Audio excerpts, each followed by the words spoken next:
I'm doing the third part of In the Corridors of Power. In the Corridors of Power, and this is part 3, and my subtitle is Gaining Access. Gaining access into the corridors of power. We've talked about the pillars that control the corridors of power. We've talked about whether we should participate or we should withdraw, to be or not to be. Today we are talking about how to gain access and be in the center of power. Proverbs chapter 22, verse 29. Do you see a man who excels in his work? He will stand before kings. He will not stand before unknown men. Where it says man or men, you can include women. Do you see a woman who excels in her work? She will stand before queens. She will not stand before unknown women. Access to the corridors of power is controlled. You can't just walk into the corridors of power. There are passwords, there are codes to give you access to power. There are gatekeepers, there are power brokers who control access to power.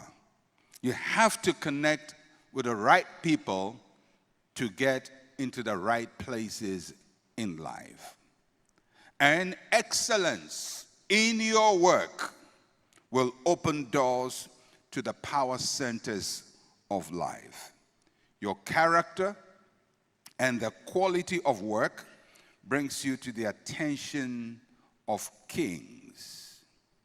Kings there talking about powerful, significant people.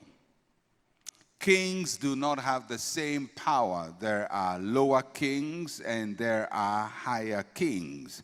There are area kings, there are village kings, there are city kings, there are regional kings, there are national kings, and there are global kings. So you may start your life before a village king, but by excellence you will rise to a global king. The king you may be standing before today may not be very powerful, but faithfulness will bring you to higher places of strategy and influence. And in my teaching today, I'm going to focus on the book of Daniel, and I would focus on Daniel chapter 1. And we're going to look at how Daniel had access to the corridors of power.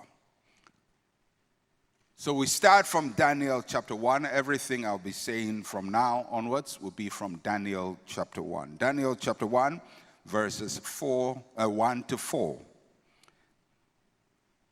And it says, in the 3rd year of the reign of Jehoiakim, king of Judah, Nebuchadnezzar, king of Babylon, came to Jerusalem and besieged it.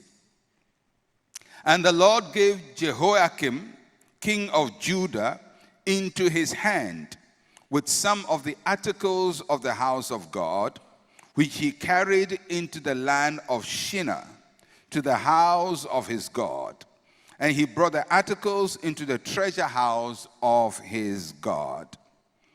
Then the king instructed Ashpenaz, the master of his eunuchs, to bring some of the children of Israel and some of the king's descendants and some of the nobles, young men in whom there was no blemish, but good looking, gifted in all wisdom, possessing knowledge, and quick to understand, who had ability to serve in the king's palace, whom they might teach the language and literature of the Chaldeans.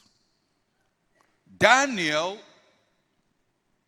who is the subject of the book of Daniel, was a citizen of a conquered people. His nation is Judah. At this time, or prior to this, the kingdom of Israel had been separated between the northern and the southern kingdom. The northern kingdom is called Israel. The southern kingdom is called Judah. So there are two kingdoms. And they have lived separately as two different nations for all this time. At the time of this battle, Jehoiakim is the king of Judah. They go into battle, and Nebuchadnezzar conquers him. And so Daniel, who is a citizen of Judah, becomes a citizen of a conquered people. His nation is a defeated nation. He himself is a prisoner of war. And he was moved from his nation to the new nation that had conquered them. To all intents and purposes, you would say that Daniel was a loser.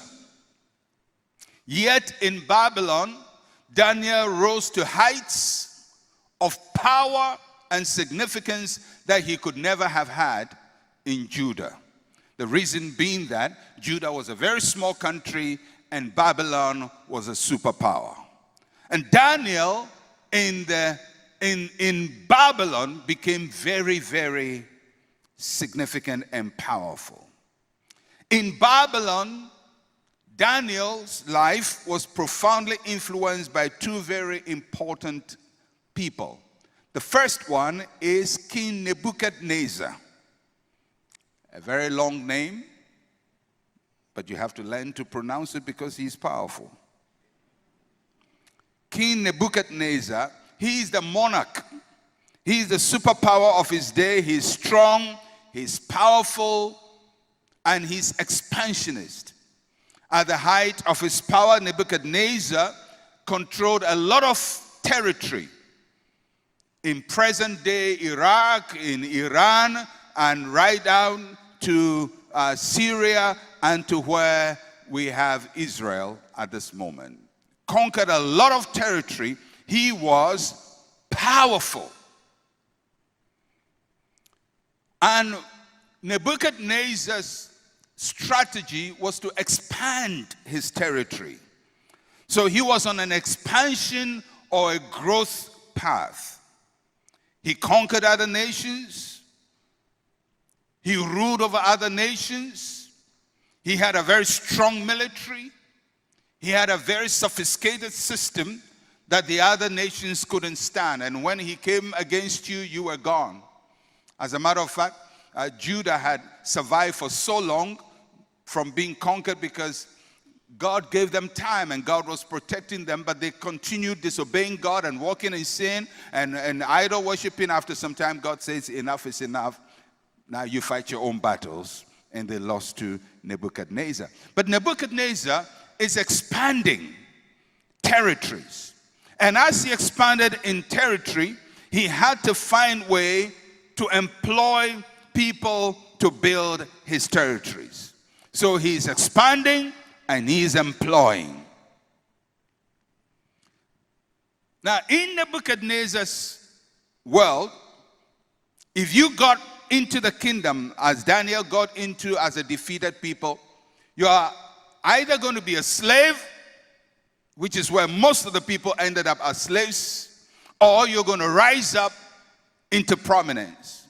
Now, when Daniel came into the kingdom of Babylon, his destiny was either he's going to be a slave or he's going to end up doing something differently.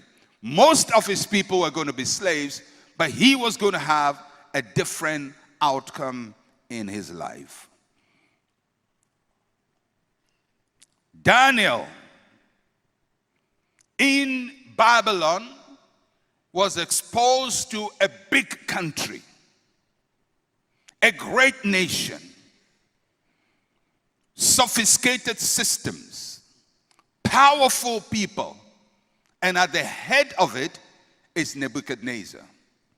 That was the first influence, first significant person in Daniel's life. The second was a man who served under Nebuchadnezzar called Ashpenaz.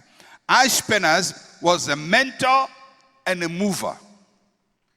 A mentor and a mover. He was the gatekeeper to the corridors of power. Ashpenaz is going to determine the future of Daniel. So there is Nebuchadnezzar, he has the power. There is Ashpenaz, he has the key to the power. Ashpenaz did three main things. Number one, he identified talent. He had to find the right kind of talent. Number two, he had to groom the talent. And number three, he had to open the doors for the talent. He determined who went up before the king and who went to hard labor. If you pleased him, you rose up. If you displeased him, you went down. And he was extremely loyal to Nebuchadnezzar. So I want you to imagine Daniel, a stranger from Judah. He comes, and there are two important people in this new area where he is, Nebuchadnezzar and Ashpenaz. Both can determine whether he goes up or goes down. He is either going to amount to something or he's going to amount to nothing. He's either going to be a slave or he's going to be a significant person. The key to all of this is Ashpenaz, because Ashpenaz is given an assignment: go among the conquered people and look for talent. I like Nebuchadnezzar. He understood that talent can be found even among the conquered people. He understood that you can find talent even where people are at the lowest level of their lives. So Ashpenaz is, go look for talent. So he looks around all the people who have been conquered because he's looking for talented people. And he picks the talented people and starts training them and then opens doors for them. Now, in Nebuchadnezzar's world, he has set up a very interesting system. It is a system that still rules the world. The values of that system can still be seen in our world. It is a system that opens doors to people and shuts doors to other people. It is a system that determines who goes up and who goes down. It is a system, unfortunately, that does not favor those who worship God. Because if you check through Daniel's life, he had to fight a lot of battles because of his faith in God. So it is a system that somehow is wired against the believer. And Daniel had to survive in a system that did not favor him as a believer in God. And he overcame. And I believe we can still beat the Babylonian system and we can rise up still, as Daniel did. Now, in the talent hunt of Nebuchadnezzar's system, there are three important areas, or three main areas that they look at. First, it has to do with physical form. Physical form is youthfulness, strength, and appearance. It is a system that favors youthfulness, strength, and appearance. They were looking for people who were young, without blemish, and good looking. So if unfortunately you were not good looking, this system will bypass you. Nebuchadnezzar's system placed emphasis on physical looks. That's how people enter the system. And I believe that in our world it still works that way. Physical looks pays a lot of dividends. If you are average looking, you have to pray very hard and work extra hard. People who enter into the entertainment industry, into the creative industry, into the sports industries, go there because of physical strength, because they look good. A lot of people make money simply because they look good. They look good on TV. And we pay money to watch them act for us. They become models, they wear clothes, and we wish we looked like them, and we're trying to diet and thin ourselves just to look like them. It's a Babylonian system. Now, I'm not saying that don't be thin, but what I'm saying is that system was not set up today. That's how Nebuchadnezzar fixed his system. Looks will give you access to power. And for the majority of people who don't have the looks, God help you. So that's the first thing, the physical attributes. Look at your world. Look at our world. The people who have so much influence. Sportsmen, entertainers, artists. They are the people. Actors, actresses. What qualifies them? Appearance, good looks, the physical. Babylonian system. So, I don't know how Daniel looked. Maybe he was handsome, maybe he was not, but he was in a place where he has to compete based on physical looks. The second thing that they were looking for was social class. Social class. So Nebuchadnezzar says, we're looking for the sons of rulers, the king's descendants, and we're looking for sons of the rich.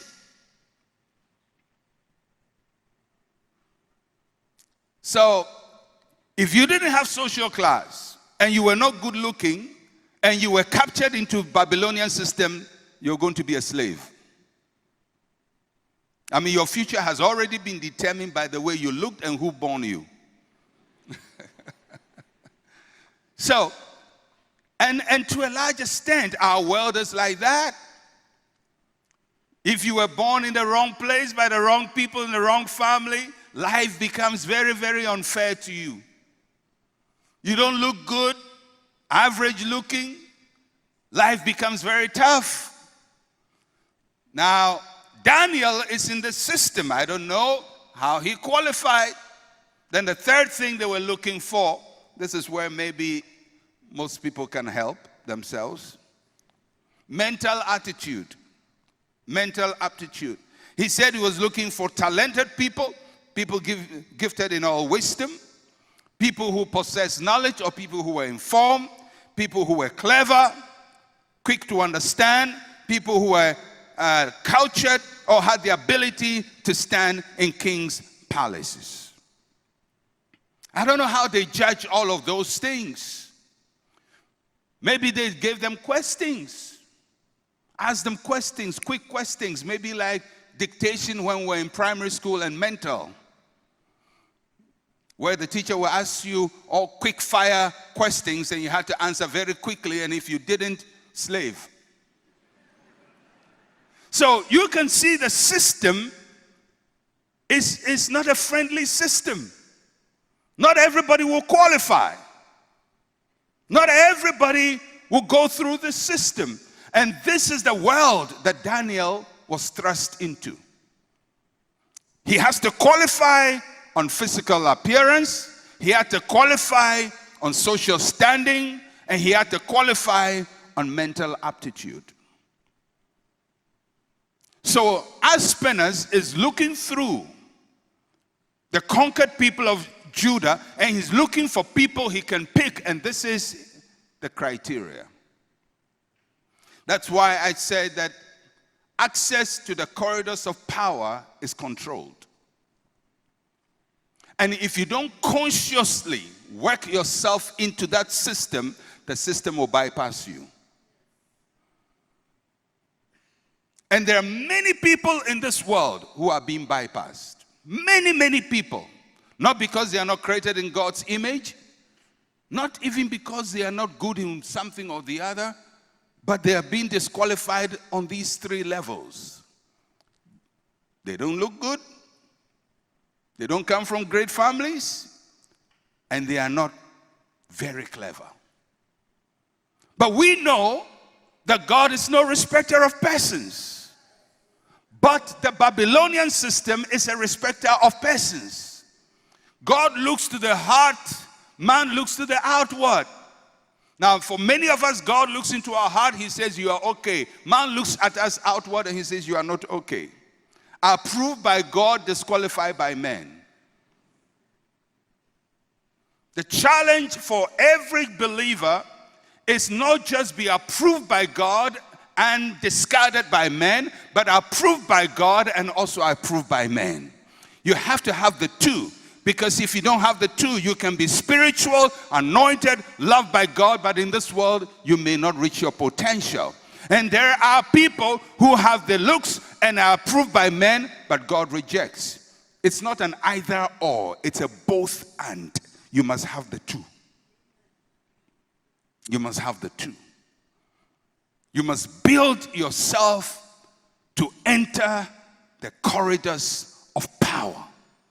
And there are things you can do to circumvent the disadvantages.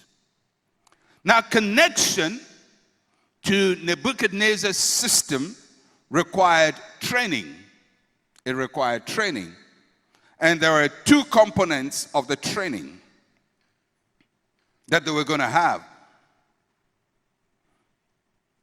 The first component, he says that he selected these people to train them in language. The first component of the training was mastery of communication. Mastery of communication. Our world has been profoundly influenced by the power of language. Language is like the train that carries goods and people from one location to the other. If you don't have the power of communication, you cannot move things from one place to the other. Language is like a train that moves goods from one place to the other. Communication is so powerful. God created the world with words. The Son of God is called the Word of God. The gospel is preached in words. Knowledge comes to us in words. Generals inspire their troops on the battlefield with words. Presidents lead their nations with words. In the corridors of power, words are powerful. And if you don't know how to use words either in spoken form or written form, your power will be limited. I think one of the reasons why Africans generally are not in the corridors of world power is because we are weak in the usage of words. Remember, Daniel was good as a Jew from Judah, and his language was Hebrew. In Hebrew, he was great. In Hebrew, he was a master, eloquent person, but Hebrew was a village language. It was only spoken in Judah, and their northern brothers who were also in captivity, Israel. If you take the Israel, Judah out, nobody is speaking Hebrew. Chaldean was the lingua franca of the world at that time. That's what everybody is speaking, because that is Nebuchadnezzar's language, and he had colonized the world to speak his language. If you are going to succeed in the power structures, you have to learn Chaldean in addition to Hebrew. And Daniel was brought in to master Chaldean. No matter how much Chi you speak, Ga you speak, Fanti you speak, Dagbani you speak, Ewe you speak, Yoruba you speak, if you don't speak an international language that is powerful and a means for communicating powerful ideas, you are lost in the corridors of power. You are lost. You say, but this is my language. Yeah, it's your language. Nobody is disputing it. But who speaks it? You and your friends and your cousins. So Daniel had to choose to say, I'm a proud Hebrew. I will just only speak Hebrew. I will only sing Hebrew. I will only think Hebrew because I am a Hebrew. And Aspenas will say, thank you, sir, for sticking to your Hebrew with all pride. Go to the quarry and dig rocks.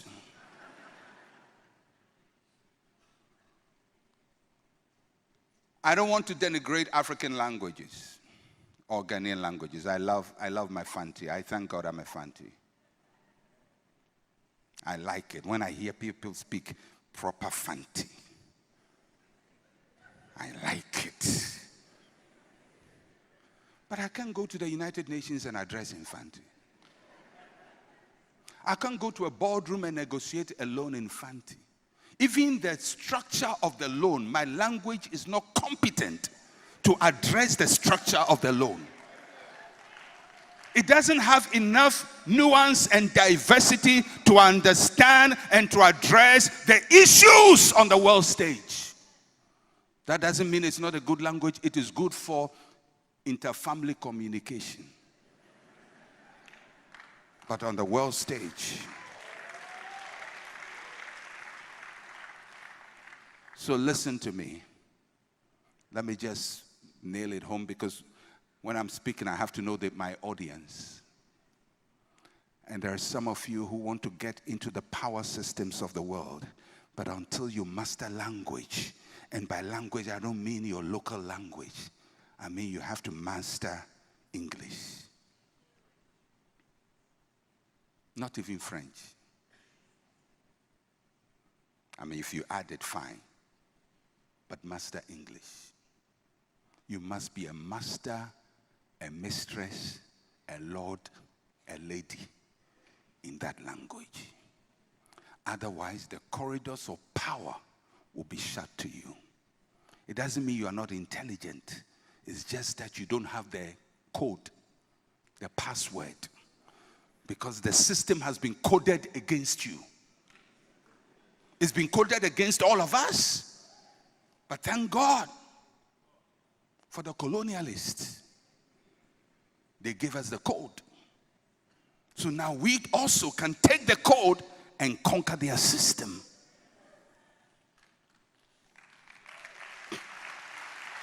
You have to master that. The second thing they had to master was literature. They said they're going to teach them the literature, philosophy, ideas, concepts. Our world is run on ideas. Literature is a rail line that carries the train. Having language with no ideas is like having a train with no rail line. You have to have the philosophy, the ideas to carry yourself from one place to the other. There are people who talk English, but there's nothing in what they are talking. So Daniel is going to be trained not just to think like a Hebrew. He was a master Hebrewian, but he has to think like a Babylonian, a Chaldean. He has to penetrate into Nebuchadnezzar's world. And Daniel has to learn the philosophy and master the ideas of Babylon. Otherwise, he's going to be shut out and be thrown to the farm to go and farm or to be a miner.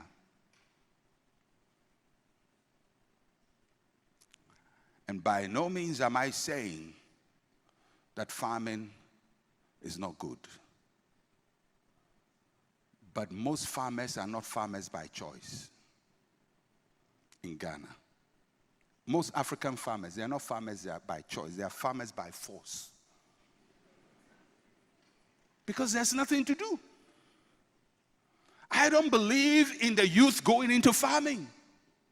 I believe that a nation should not be encouraging everybody to be farmers. I don't think we need more than 5% of Ghanaians as farmers. All we need to do is to do it well so a few people can produce for more than all of us. Less than 3% of most developed nations are into agriculture. The whole agricultural industry, including those who produce, process, and market and everything in the United States, is just about 6%. Here we have 70%.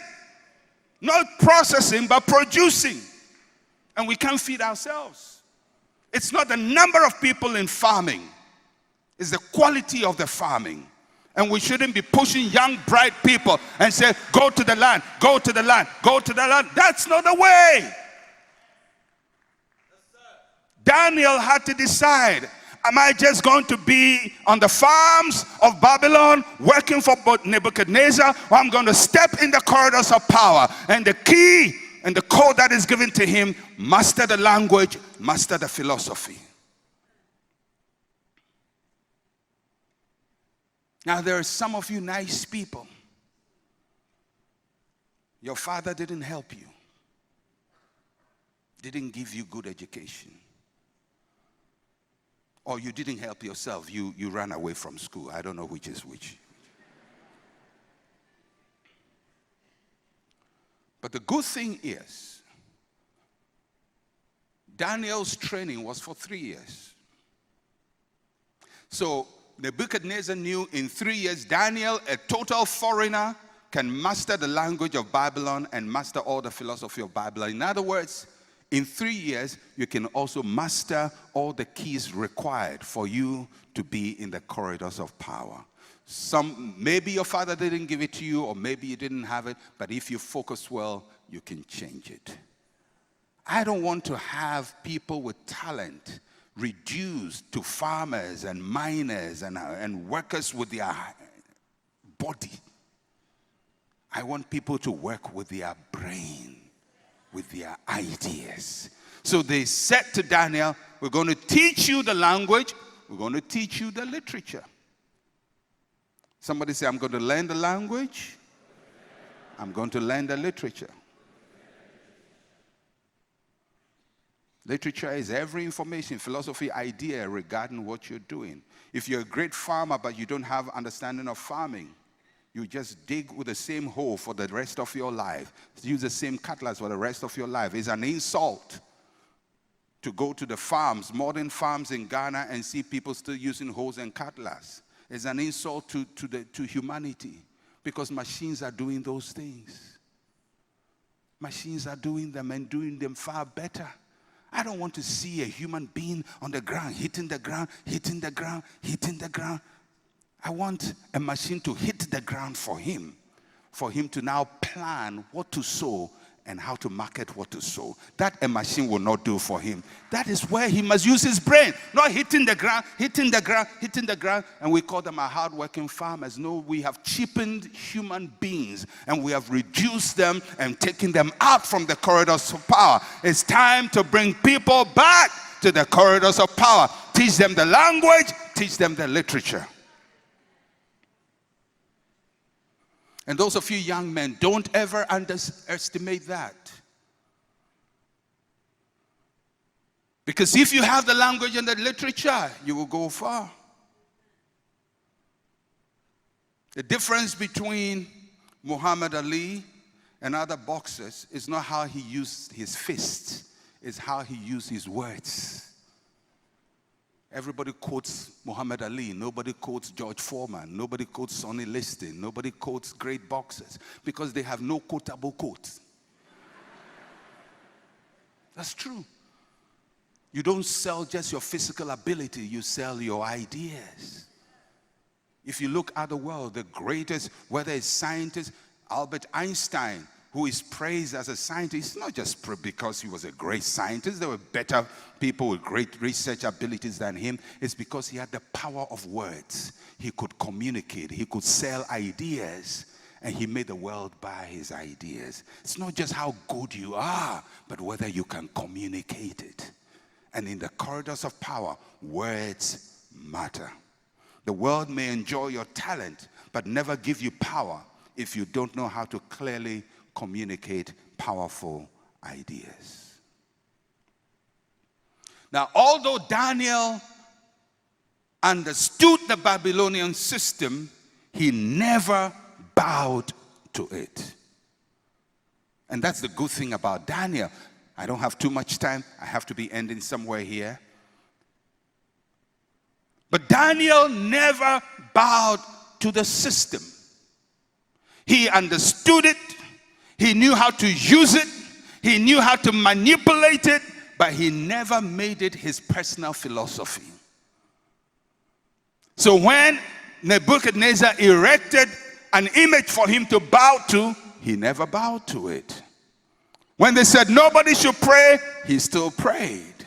Because Daniel understood the system, but he never allowed the system to dictate his life and relationship with God.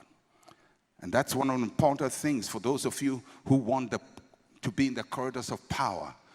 You learn the codes, you learn the keys, but don't bow to it.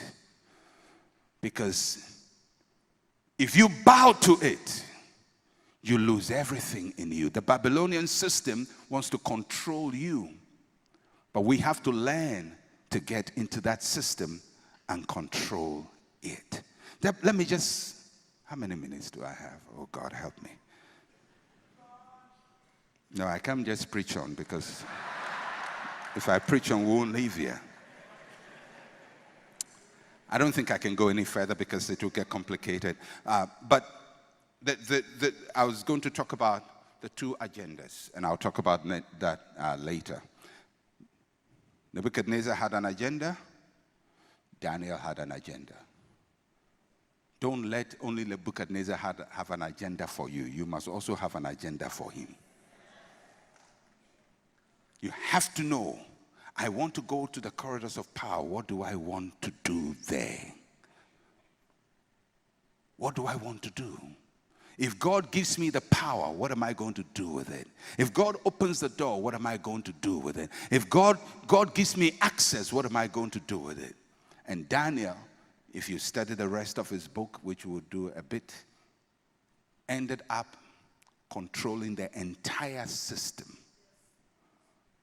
Interpreting dreams for Nebuchadnezzar, determining how Nebuchadnezzar behaves, and not only that, he outlived Nebuchadnezzar. And when the Babylonians were taken over by the Persians, he also controlled the Persian system. Daniel controlled the world system from Babylon to Persia, over 4 kings in 70 years of his life. He was an awesome world leader. He didn't have the title as a king, but he became the gatekeeper to Nebuchadnezzar and to Darius and to Cyrus and to every other person who became a great person in those kingdoms.